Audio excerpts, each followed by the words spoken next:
Hi friends, பாருங்கள், இது வந்து தயிர் உப்புமா. ரொம்ப சூப்பராக இருக்கும் தயிர் உப்புமா. இது ஒரு முறை செஞ்சு சாப்பிட்டு பாருங்கள் ஃப்ரெண்ட்ஸ், இது எப்படி இருக்குதுன்னுட்டுன்னு. வாங்க ஃப்ரெண்ட்ஸ், இப்போ இந்த தயிர் உப்புமா எப்படி செய்கிறதுன்னுட்டுன்னு பார்க்கலாம். Hi friends, happy morning, welcome to all channel friends.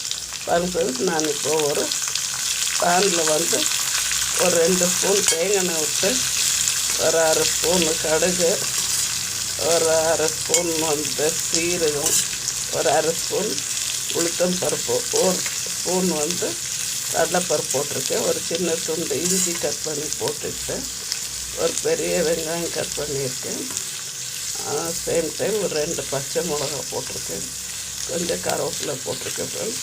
இதை கொஞ்சம் வதக்கி கொடுத்துக்கலாம்.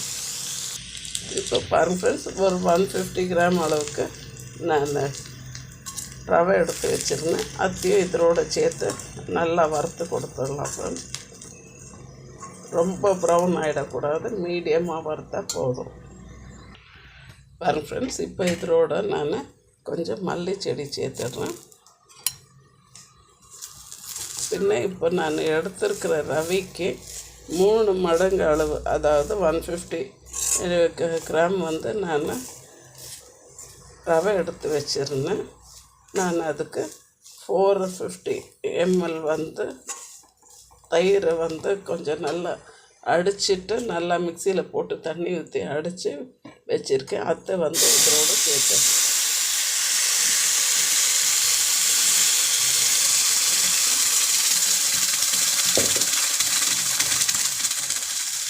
இப்போ இதுக்கு தேவையான அளவுக்கு நம்ம உப்பு சேர்த்துடலாம் ஃப்ரெண்ட்ஸ். இந்த தயிர் உப்புமா வந்து ரொம்ப சூப்பராக இருக்கும். பாருங்க ஃப்ரெண்ட்ஸ், நம்மளுடைய தயிர் உப்புமா சூப்பராக ரெடி ஆகிடுச்சு. இதுக்கு ஒரு ஸ்பூன் நெய் இல்லைனாக்கா பட்டர் அரிக்கி என்னத்தையாவது கொஞ்சம் போட்டு மிக்ஸ் பண்ணி கொடுத்தாச்சுனாக்கா சூப்பராக இருக்கும் ஃப்ரெண்ட்ஸ். தேங்க்யூ ஃபார் வாட்சிங் ஃப்ரெண்ட்ஸ். ப்ளீஸ் ஷேர் பண்ணுங்கள், லைக் பண்ணுங்கள், சப்ஸ்கிரைப் பண்ணுங்கள் ஃப்ரெண்ட்ஸ். தேங்க்யூ.